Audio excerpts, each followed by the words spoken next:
Hello! Zapewne już się zorientowaliście z tytułu tego filmu, że miałam ostatnio okazję porozmawiać z autorką tej niesamowitej książki, czyli Snowglobe, autorstwa Soyoung Park. I zanim przejdziemy do tej rzeczywistej rozmowy, to chciałam Was po pierwsze trochę wprowadzić w świat tej książki, a po drugie przekazać Wam kilka naprawdę bardzo ważnych w tym przypadku disclaimerów. Więc zaczynając od wprowadzenia, mamy tutaj do czynienia z dystopią. Dystopią, która dzieje się w świecie, który podzielony jest tak właściwie na dwie części. Tą większą, ogarniętą przejmującym chłodem, w której mieszkańcy muszą pracować po 10 godzin dziennie w trudnych warunkach, oraz tę znacznie mniejszą, zamkniętą w takiej śnieżnej kopule. Ludzie, którzy mieszkają wewnątrz tej śnieżnej kopule, nie mieszkają tam tak po prostu dlatego, bo są wybranym narodem, który może sobie mieszkać w lepszych warunkach. Mieszkają tam ze względu na fakt, że poświęcają całe swoje życie, by zostały one przerobione na programy telewizyjne, seriale różnego rodzaju, które potem transmitowane są do tych ludzi, którzy mieszkają poza śnieżną kopułą. Aby zachować swoje miejsce wewnątrz tego ogrzewanego miejsca, które na pozór wydaje się rajem, trzeba cały czas walczyć o to, by zapewniać odbiorcom ciągłą rozrywkę, bo inaczej można zostać stamtąd wyrzuconym. Mamy tutaj do czynienia z bardzo ciekawym starciem światów. Świata, który bardzo chce znaleźć się wewnątrz tej śnieżnej kuli, i świata, który niekoniecznie radzi sobie z byciem gwiazdą i czynieniem z własnego życia ciągłej rozrywki dla innych. Ten świat bardzo zainteresował mnie z wielu powodów, głównie ze względu na fakt, że ja jestem bardzo mocno fanką wszelkiej kultury popularnej, śledzę wielu celebrytów i taki temat poruszany w dystopii, oczywiście nie po raz pierwszy, ale w taki bardzo konkretnie pasujący do mnie sposób, bardzo przypadł mi do gustu. Od razu zaznaczam też, że wywiad miałam okazję przeprowadzić dzięki uprzejmości wydawnictwa Storylight i oczywiście ten film ma tutaj oznaczenie współpracowe pod tym względem. Natomiast przechodząc do takich krótkich informacji na temat samej rozmowy, to nagraliśmy ją w pewnym sensie w dwóch częściach. Na początku porozmawiałyśmy sobie z autorką trochę bardziej o koncepcie całej książki i tego, czym ona jest, jak powstał pomysł na nią, o jej debiucie, zresztą to zaraz sobie zobaczycie. W drugiej części skupiliśmy się trochę bardziej na kulturze idoli koreańskich. Miałam okazję porozmawiać z Soyoung o tym, że to będzie tak właściwie jej pierwsza rozmowa, w której ona będzie mogła posługiwać się imionami konkretnych osób, których problemów z radzeniem sobie ze sławą doświadczyłyśmy obie w czasie rzeczywistym, ponieważ w Korei ten temat tego, jak idole są traktowani, tego, co się z nimi dzieje wobec tego traktowania, jest nadal bardzo kontrowersyjny, więc ona sama przyznała mi, że tego tematu no po prostu nie rusza, będąc w Korei, a tutaj miała okazję o tym porozmawiać. Oczywiście upewniłam się również, że to jest w porządku, że o tym rozmawiałyśmy, i nie odchodząc od tego tematu, w tym filmie pojawiają się fragmenty, w których przytaczane są nazwiska konkretnych osób, którym coś się przydarzyło. W związku z tym na cały ten film obowiązuje trigger warning związany z tym tematem, a ze względu na fakt, że ja nie czuję się zbyt komfortowo z czerpania, wiecie, korzyści finansowej z rozmowy, która dotyczy śmierci albo jakichś tragicznych wydarzeń, które przytoczyły się prawdziwym osobom, wszystkie pieniądze, które ja zarobię na YouTubie z tego filmu, zostaną przekazane na fundację Dajemy Dzieciom Siłę. Od razu Wam mówię, że to nie będzie jakaś wielka kwota, ja nie zarabiam z YouTube'a wielkich pieniędzy, aczkolwiek uważam, że lepsze to niż nic, chyba taka jest zasada i chyba jest całkiem właściwa, więc oczywiście moje zarobki z tego filmu właśnie tam zostaną przekazane, no i też upewnię się, żeby dać Wam znać, kiedy już te pieniądze przekażę. Na końcu tego filmu znajduje się również rozdanie, więc jeżeli dotrwacie do końca, to zachęcam Was do wzięcia w nim udziału, a ja pojawię się jeszcze na chwilę przed drugą częścią, żeby zrobić Wam malusieńkie wprowadzenie. So we're gonna start with something that was my first thought when I got the email about Snowglobe, which is that the genre of dystopia is making a comeback. We've been through a lot of those books that comment on the future or on the past. Throughout the last 15 years, we've got very big dystopian books like The Hunger Games, obviously. Why did you choose this genre? Why dystopia, not fantasy, for example? Well, first of all, I didn't choose dystopian for my genre. I mean, well, I've never thought that I would be a dystopian novelist because I wanted to be a writer and I wanted to write a book just like Harry Potter. You know, it gets very darker and darker as the story goes, but the reason why I loved the book so much was the Hogwarts. So I loved all the magics and all the funs. So I thought that I would write something like that when I was young. But it was like in college, I read this book. I don't know how to say that in English because it's a French novel. It means like butterfly in Korean. And then that was like one of my best sci-fi novels ever. And then after I reading that, I was like, oh, sci-fi novels are so attractive because they reflect on the real world, but still they are very far from us. So I can feel that I'm very safe because when I read some novels about real problems, I feel like hurt, overwhelmed, you know. But when I read sci-fi novels, it's not what's going on in this world, so I don't have to be hurt by that. But still, I can see what's the matter with us reflecting in that book. So that's what I love about dystopian, and then that's how I become naturally a writer who writes dystopian novels. Because after Snowglobe series, I also wrote another dystopian YA. So yeah, it becomes my thing. Can you share which part of the story came to you first? Because the world, it says on the cover, it's like the Hunger Games. But for me, it was much more specific than the Hunger Games. Can you share which part of the world came to you first? Or a character, maybe? So the world came to me first because it was around 2018 or 2019. Vlogging got very popular in Korea. And then I have majored in media in college, so I needed to know what was going on in that industry. And then I started watching some YouTube videos, and then I got stuck with this certain YouTuber, and then I saw her got proposed by her boyfriend, and I felt like I was literally there with them, you know, watching all the details. And then it had me feel so weird because she used to be nobody. I've never met her in my life, but now I am sharing one of her best moments in her life. And it was like, even with my best friend, I cannot be there when she gets proposed. So at that moment, I realized why people feel so close to influencers and YouTubers. So I was like, okay, what if we keep going in this direction nonstop? So being famous and being popular by the public becomes the most important element of our lives. What would it look like? I wanted to see that future. That's how I came up with the idea of Snowglobe. So I have to say that the concept of this world came to me first.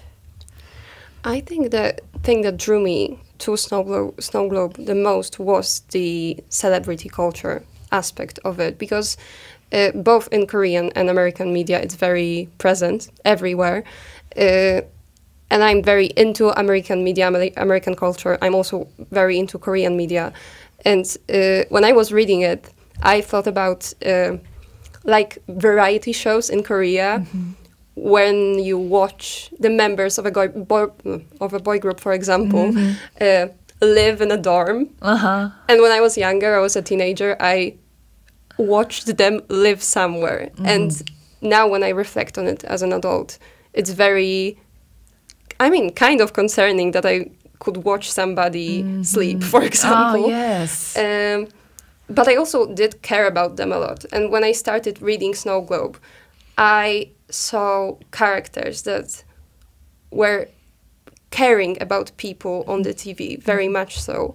And I loved the aspect of the celebrity culture, that it's not all bad, it's not all negative, because it really helped the people who were living outside of the snow globe.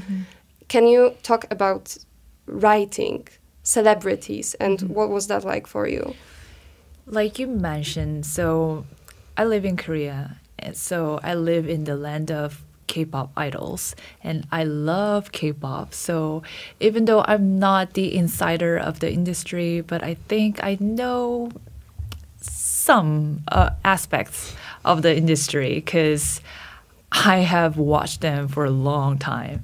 So yeah, it's like one of the biggest celebrities in Korea. It's definitely idols, and then when I see them, it's like people admire them, so they want to know everything about them. That's why, like you said, there's a reality of these idol groups, because they want to know how they live. But the problem is that after all, the idols are just human like us. On stage, they deliver like flawless performances, and they present themselves as the ideal role model for young people. But off stage, they are just ordinary people just like us. But the public still want them to be perfect in every way. So if they see any single small mistake, then they attack them for not being perfect, for not being ideal. So I think the problem is getting bigger and bigger in Korea. And I think that must have big influence when I was writing this novel. And around the time that I was building up this world, there was a very tragic news that one of the famous idol had committed suicide.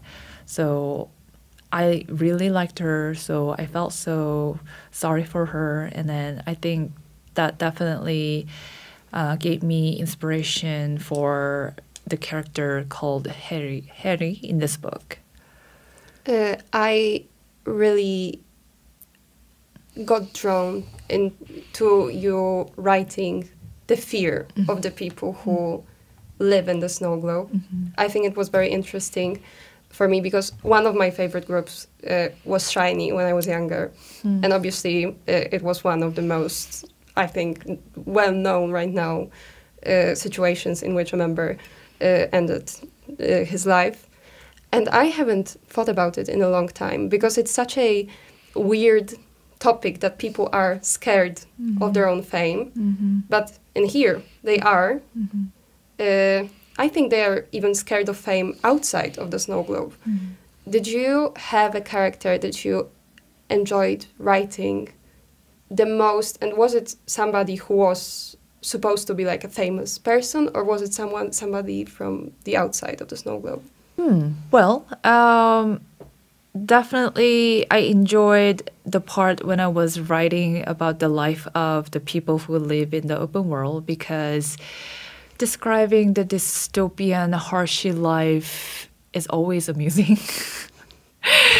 Even though, well, I should be feeling guilty or something for the people, but it's just amusing because they have to work 10 hours a day physically to generate electricity, and while they're working, running inside of that human-sized hamster wheel, they are still obsessed with the reality shows.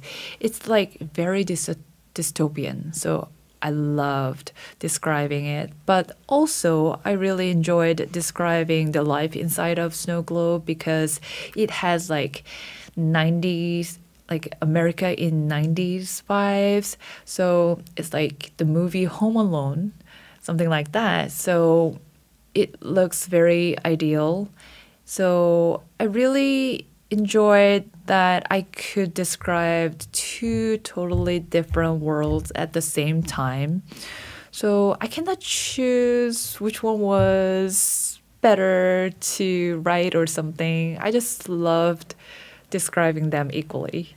I can see that you feel very safe in the dystopian genre, and that's great because I think that's one of the best things that can happen to an author, finding like your own place. For me, it's fantasy. For you, it's very clearly dystopia.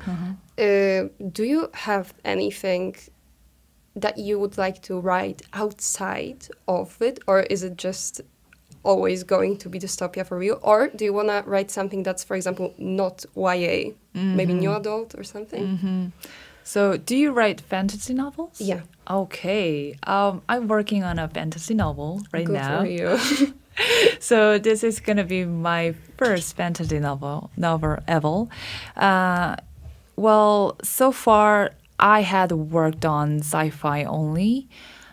And I didn't know that I would write fantasy, but I don't know why I wanted to start a new genre, but maybe it was where I started because, like I said, I loved Harry Potter so much, and it's a fantasy novel. So I feel like I am going back to where I was.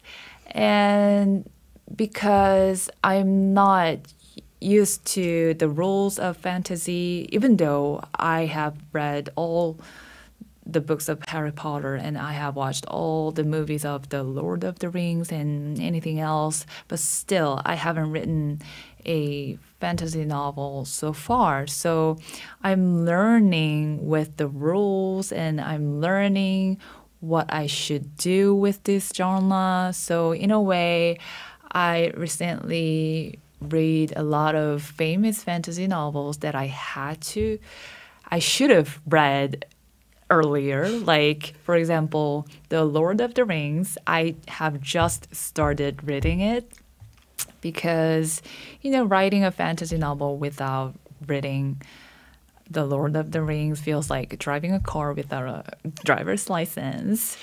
And even though I have just started, so the main character is still in Shire. Frodo is still in the Shire, but I'm already enjoying reading it. And so, yeah. And then this time, I try some spicy romance.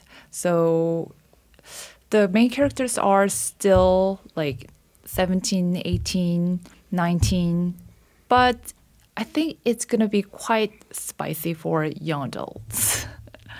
For me, romance is the hardest. Yes. Because when I was writing my debut, I wanted it to be a romance novel, kind of fantasy romance, but I couldn't write it. I think I'm kind of just bad at writing relationships like that. But maybe I should read something that is a classic in that genre as well. Because for me, it started from Harry Potter as well. And I was obsessed with it for like 10 years with no break. The hardest genres are romance, yes, sci-fi. Yes, I cannot agree more. Romance is the hardest. I can imagine writing a fantasy book that has romance, but writing a romance novel itself, for me, would be so difficult.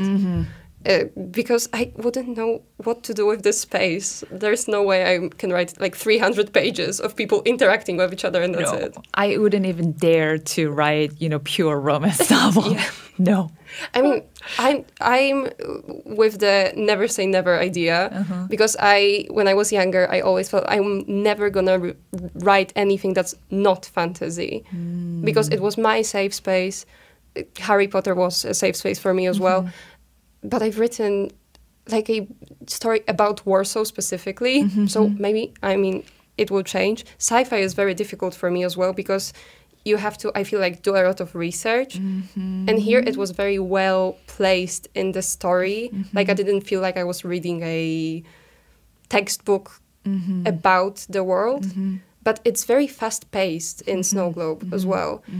Do you get tired sometimes? I don't know if you know what I mean. While you're writing so many action scenes at once.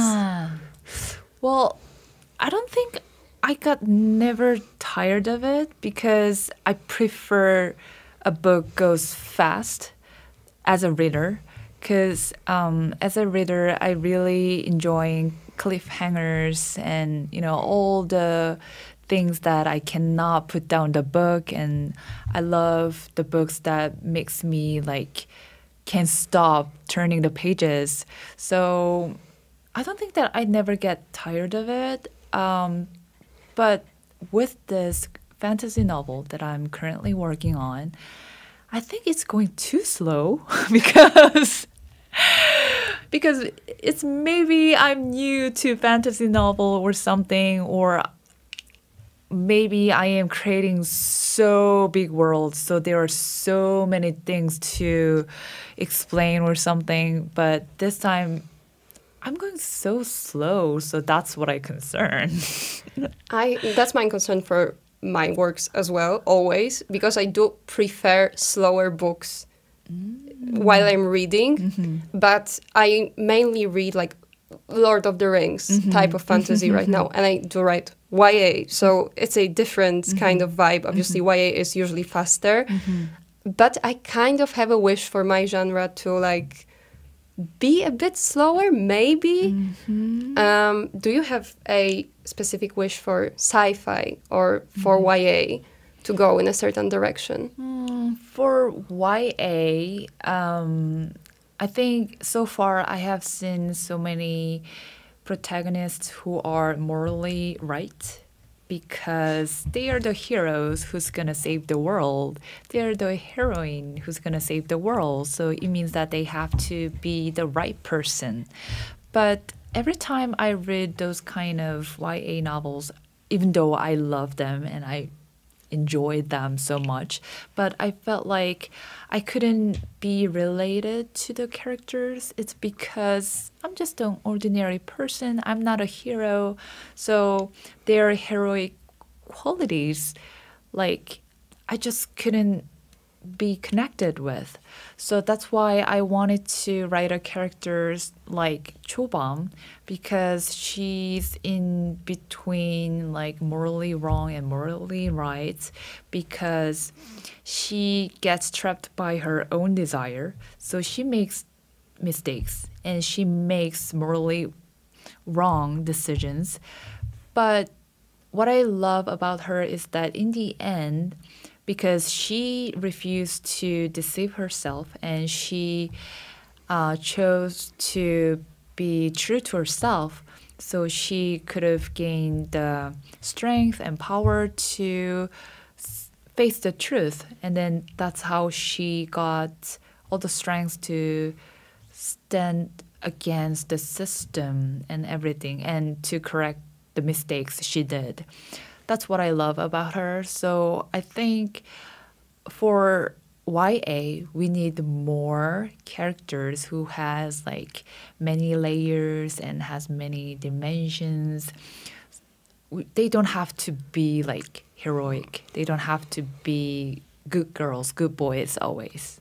I definitely agree. I recently reread The Poppy War for like the 6th time, and I always say that we need more characters like Rin, because she's very morally great, and I found that here as well, obviously. I also, while we're talking about writing specifically, wanted to ask you, because I know my viewers will be curious, about your debut specifically, and how was it for you? Because it's something that's very stressful for, I think, most people who wanted to be a writer since they can remember. Okay, I think that when your subscribers listen to my story, they would be like, whew, okay, I'm not doing wrong, because look at Soyoung, she's done that like that. Because I wanted to be a writer ever since middle school, but I put off writing actual novels because I was so afraid of failures. I didn't want to be proof that I was good enough to be a writer. So if there's someone out there who's writing, then you are already doing your job because you're writing. Because at the time, I didn't write anything. And then I just was like, oh, I want to be a writer in the future or something. But at the same time, I have prepared to be a writer my whole life, I think, because when I was in high school, I was like, so I'm not ready yet, so I cannot be a full-time writer. Then I need a job for a living. Then what should I do? And then I was like, what if I become a drama producer, because they deal with fictional stories? It will help me to be a better writer in the future. That's why I went to college and majored in media. And then after that, I was like, what if I become a journalist? Then I would meet a bunch of people and go to various places. Then that experience will also help me to be a good writer in the future. So my thought process was just like that. But when I became a journalist, I was like, wait, I think I'm wasting my time. If I, were writing my novels, not articles, then I would have become a writer already. That's why I quit my job. And at the time, I didn't have any book contract. So I just went cafe every day with my laptop and then, writing, daydreaming, and getting rejects and getting feedbacks and anything else, just like any other writers do. But the only difference was that I wasn't paid for what I did. So then somebody could ask me, like, did you ever, plan to, stop chasing your dream because you were in the hazard? But no, I don't think that I didn't want to go back, because writing wasn't a career choice for me. It was the only goal that I wanted for my life, and it was the only way that I knew how to live my life. So I was like, okay, if I'm gonna mess up my life, I'm gonna do it anyway. So that's how I am here. So I think if you keep writing something, then you're getting close to your dreams. So I wish you luck, and I hope that you keep doing it. People always describe it to me as like standing on the edge of a cliff, and you have to jump kind of entirely towards something. Because for me, it was like, for a long time, people told me it sounds kind of funny. Mm-hmm. Like when you're younger, when you're a child, you tell your parents you want to be like a singer or a writer. Mm-hmm. And those are the kind of like impossible jobs mm-hmm. that people don't usually get, mm-hmm. or they wish they could get that job and they never get to it. And it's scary for a lot of people. Mm-hmm. That's, I think, why it's a very loud topic mm-hmm. in my community, because a lot of people really want to do it, and a lot of people are really, really scared. Mm-hmm. But it can turn out very well. But it's not like you have to devote your entire time into writing. I mean, I knew myself so well, because I was like, I'm not that type of person who has a job and write some novels at night or during weekend. I'm not that type of person. I'm kind of lazy, and I have low level of energy. So maybe I need to just focus on just writing. So that was my decision. But if you can divide your time into something for work and something for writing at night or in the morning or during weekend, then you don't have to quit your job, so that you don't have to be broke like I was. How long did you exclusively write for? Okay, so the miserable time went for almost 5 years, I guess. Because in between, I have published a web novel. A web novel is the novel that you can watch on your smartphone. So it's quite different from paper books. But I have published that, but it was a total failure. So I didn't make any money out of it. So yeah, I was broke for a long time, but I endured that period, the dark age of my life. Here I am. And it turned out great. Yes, luckily. I mean, I think as well as you have like a story that's precious to you, you already have something that's very, very big and can turn out to be very, very big for other people as well. I think for the last question, I just want to ask you, and come back to Snowglobe, if you can say one thing that you want other people to get from that book, or from the entire duology. It's in English, Yes, it's duology. yes. So I have been fascinated by personal identity my whole life, and I think recently it's getting harder and harder to shape our own identity in our own way, because we can compare ourselves to a million people just by scrolling on smartphones. So I thought that we need a story telling us that the most important identity in the whole world is our own. And of course, I needed also a book that gives us a very breathtaking adventure with great message. So that's how I came up with the idea of Snowglobe. And then I believe, and I'm sure that Polish readers would find an opportunity to think about these matters, protecting our own identity. And I hope that they can have an opportunity to embrace themselves the way they are and rediscover how valuable and special they already are. And I hope that Snowglobe would help them to love themselves the way they are. Hello, to ja przychodzę Wam powiedzieć, że w tym momencie właśnie miałyśmy chwilę przerwy w rozmowie i od tego momentu dalej będą się pojawiały tematy dotyczące konkretnych osób, więc jeżeli wydarzenia, które spotkały te konkretne osoby, zaraz powiem, o jakie chodzi, są dla Was nadal jakieś wrażliwe, to jak najbardziej zrozumiem, jeżeli nie będziecie oglądać dalej tego materiału. Osoby, o których rozmawiamy konkretnie, to Soli i Junghyun z SHINee. I wiem, że dla wielu osób to, co się im zdarzyło, tak samo jak to, co zdarzyło się na przykład Harze, o tym rozmawiałyśmy z Soyoung już po wywiadzie, jest tematem bardzo wrażliwym. Ja sama byłam w momencie, w którym do tragicznej śmierci jednego z członków SHINee doszła, ogromną fanką tego zespołu i nadal mam wrażenie, że trochę trzęsie mi się głos, jak o tym mówię w rozmowie z Soyoung. Natomiast bardzo ważnym jest dla mnie to, abyście, jeżeli zdecydujecie się na przykład poczytać o tych osobach, zresztą ja w samym wywiadzie zachęcę Was jeszcze do poczytania, zwłaszcza o Soli, to poznali ich też od strony tego, jakimi byli artystami i jakimi byli ludźmi, bo często rozmawiając o nich mówimy rzeczywiście stricte w kontekście tej tragedii, która im się przydarzyła, natomiast obie te osoby były niesamowitymi ludźmi, niesamowitymi artystami, tworzyli wspaniałą muzykę, tworzyli wspaniałą społeczność, byli też po prostu bardzo ciekawi, więc ważne jest to, żebyśmy pamiętali ich za to, jacy byli za życia i starali się wprowadzać jakieś zmiany, które spowodują, że do takiej tragedii, do jakiej doszło w ich przypadku, więcej po prostu nie dojdzie.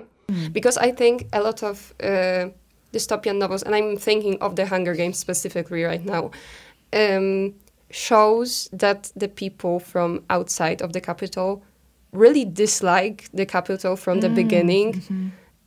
When they go there, they obviously, the first thing they see is people living the lives that they could never have. But here, they are very fascinated.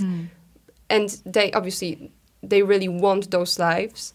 And if somebody goes to the Snowglobe and comes back, they don't come back really mad at the people from the Snowglobe, but they come back with great memories of being there, of being a part of that world for just a couple of days, for example. And I think that was very interesting about it as well. So I think the biggest difference between Capital and Snowglobe is that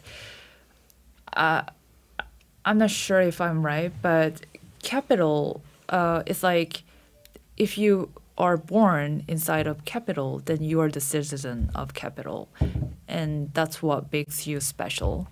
But in this book, it's not like that. It's not like that. Because there's audition every year, so the opportunity to live inside of Snow Dome is open to everyone. So people think that it's fair, because I can have the chance anytime if I try hard or if I show my attractions or something, then I could make it. So it's not like exclusive to certain people. So people think it's fair. That's why they don't hate the people who live inside of the dome. And then at the same time, people also think that the actors, they have to go through many dramas. Otherwise, they're gonna get kicked out, because if they don't sustain a certain amount of viewership, they cannot keep their shows, then they have to go back to their hometown. So they are trying to make so many dramas. So that's why even some people kill others or do even worse things to keep living inside of the snow dome. And this situation makes the people who live in the open world think that, well, you can call my life dull, but at least I don't have to go through all the dramas just like that. I am here safe and relieved. So I like this life this way. So some people think that way too. So I think there's a very good balance between those two worlds. And that's why the people of the open world don't hate the people who's inside of the dome.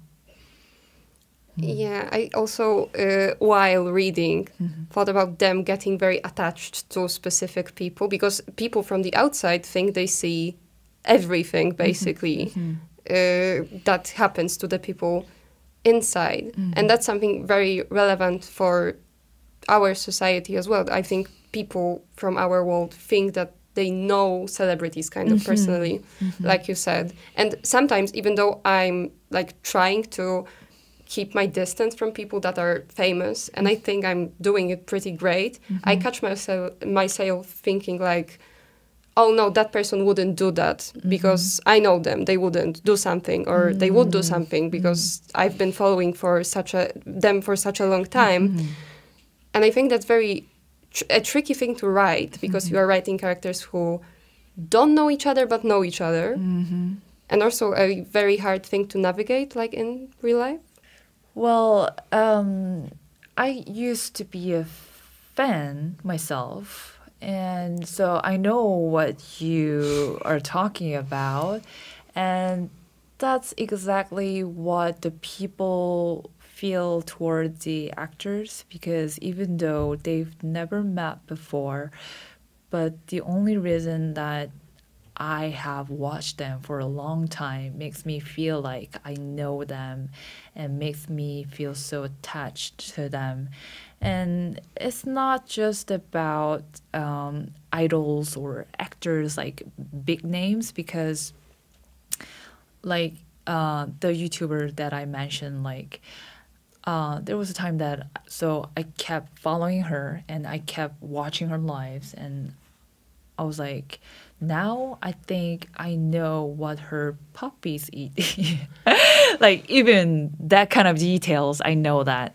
So it feels like I'm much more closer to her than I am close to my best friend, because, you know, after graduation, we go different paths, then we have different lifestyle. Then even though we are still very close, we care each other, we love each other, but I cannot know all the little things that's going on with her life, right?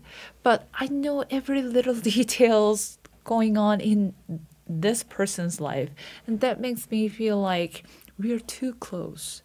So I think it's going on with so many relationships all over the world right now, and that works exactly the same in this book. And the scary thing is that people, once they stop loving someone that they used to love, they become the biggest enemy. Yeah. They become the biggest haters. Yeah, I think my biggest takeaway is that fame is very dangerous to both sides. And you can, I think it's calling it a dystopia is kind of ironic, because it's already very, very present in our lives. I remember when BTS went to the military, I cried for like 4 days, and it's so...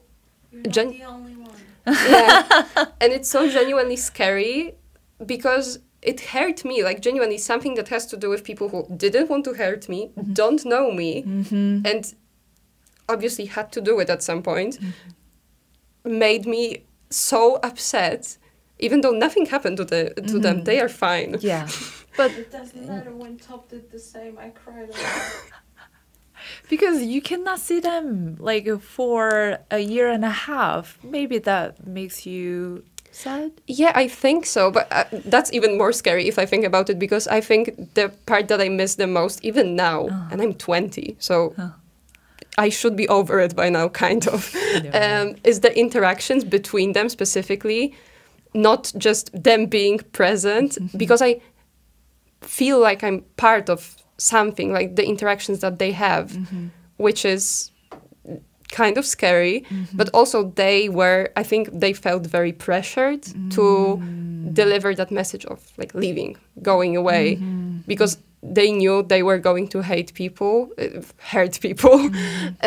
So it's kind of dangerous towards both sides. I would say, obviously, it's probably more abusive towards the people who are famous, which we can see, I think, in pop culture happening again and again, that people are not handling the fame very well because it's very damaging to them.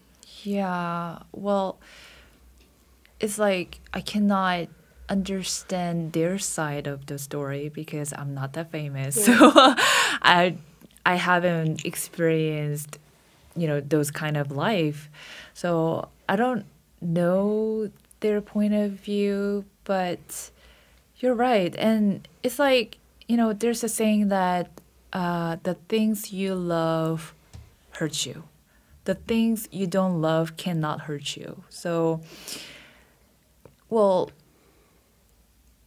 and there's also another saying that, like, the side who loves more always, like, gets hurt by the others, kind of like that. So even though it's like you said, you've never met them in person, and they know you, but they don't know you individually, right?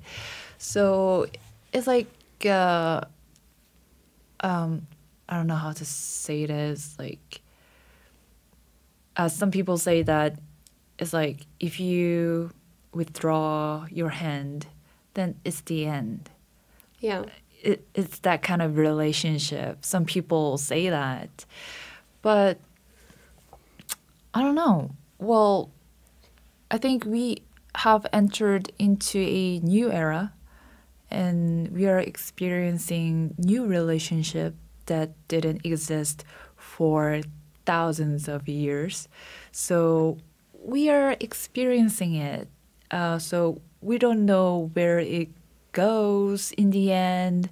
So we have to see it ourselves.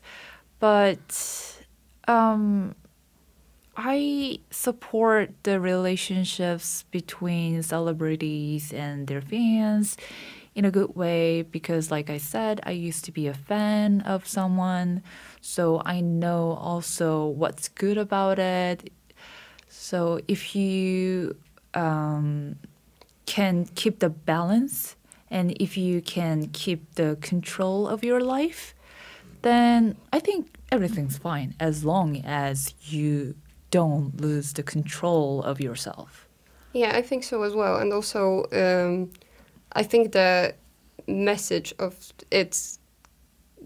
fame kind of being able to turn around against the person who is famous completely, which is obviously here a huge deal as well, but that is a spoiler, is also very, very relevant because I think we had like cases of people being genuinely attacked over nothing. You mentioned you liked an idol. Mm-hmm.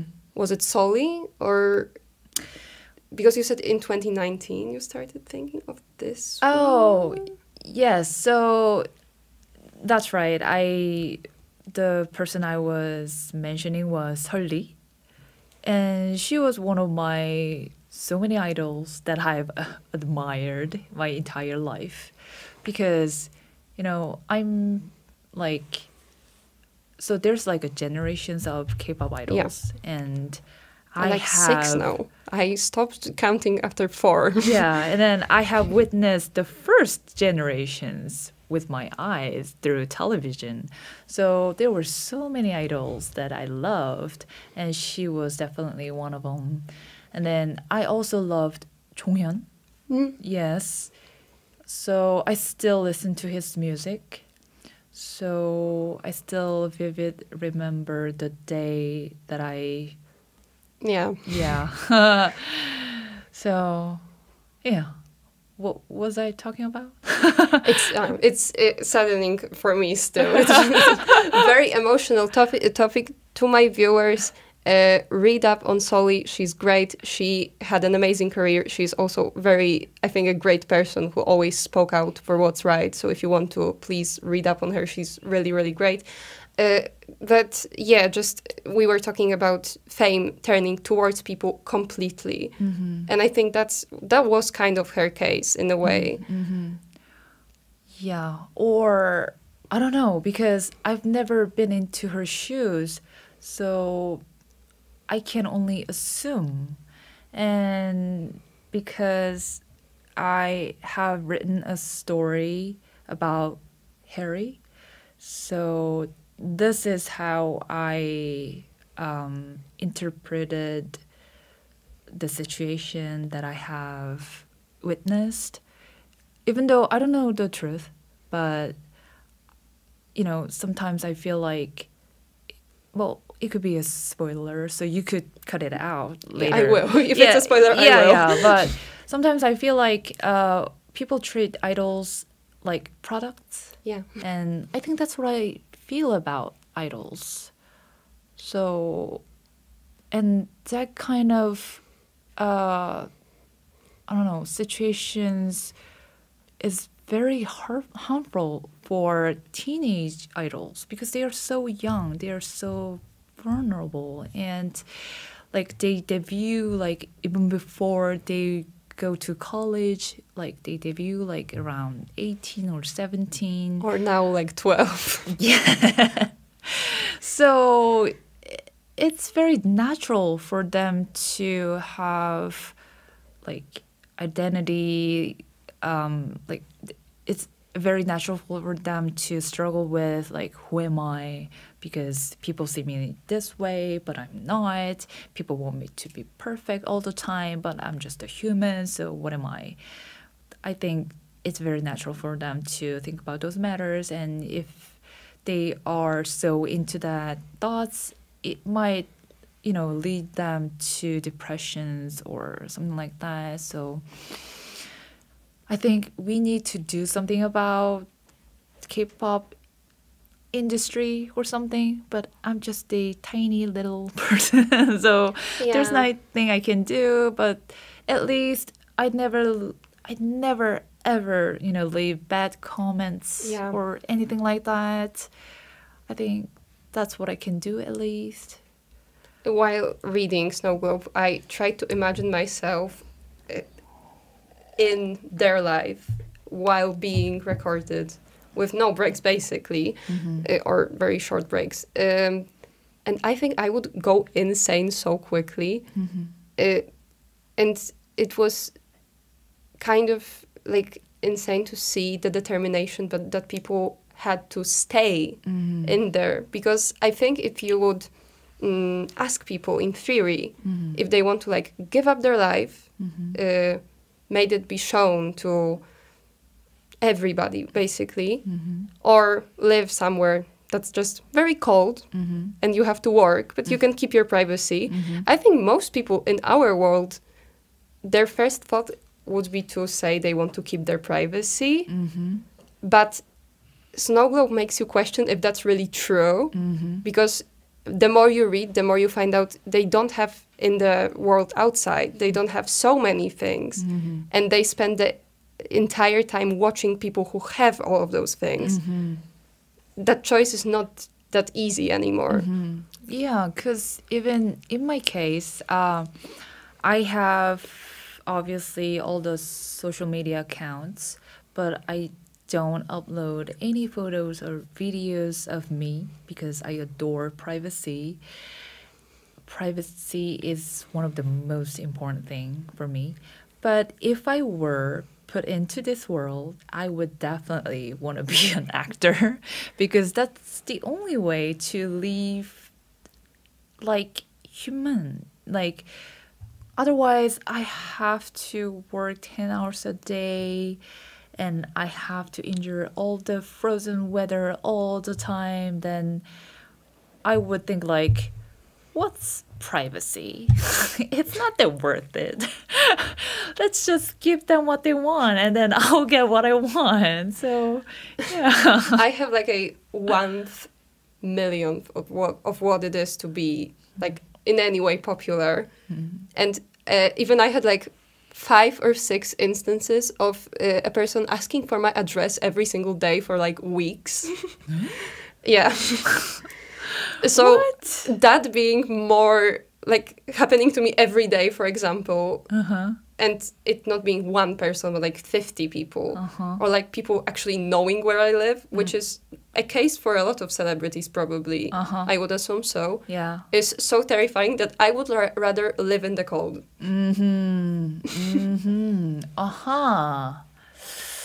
That's true. But well, if we were the actors, so everybody who lives inside of this dome are actors. So there are so many things going on with their own life because they have to make the dramas. So maybe they're not obsessed with other actors, but at the same time, like the case of Harry, everybody wants to be friends with her because if I become a friend with her, then I would, I could be in her show or she could be my show. When we hang out, then that guarantee the viewership. Then that's why people would want to be friends with Harry. But if you're not that famous inside of the dome, then I don't think that people would want to like have your address or phone number because they're so busy with their own business. I could be like the taxi driver or something. Yeah. I think that would be okay for me. Anything more than that, I would be so scared.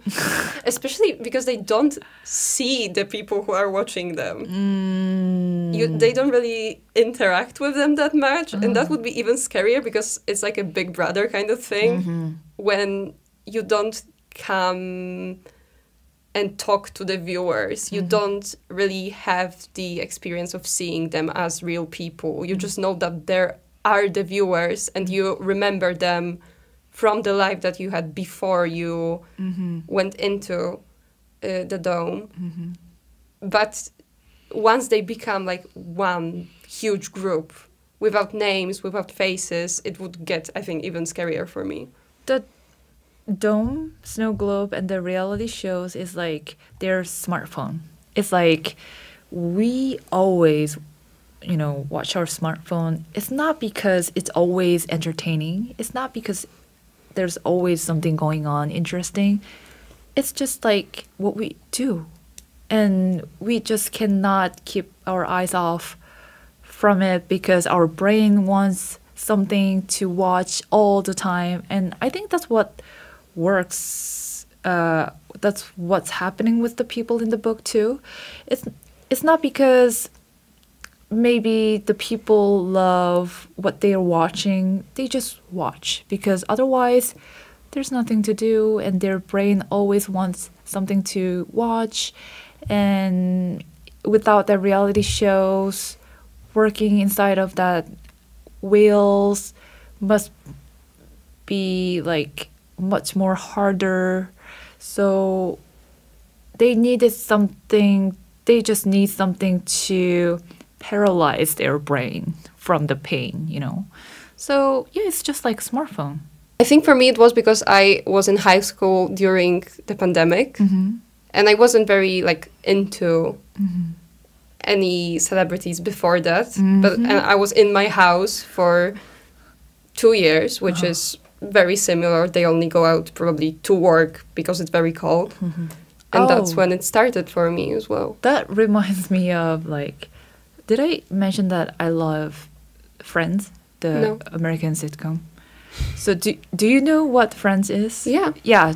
And then I'm obsessed with them, actually. So you were talking about your relationship with your idol, but I have a relationship with the fictional characters. Oh.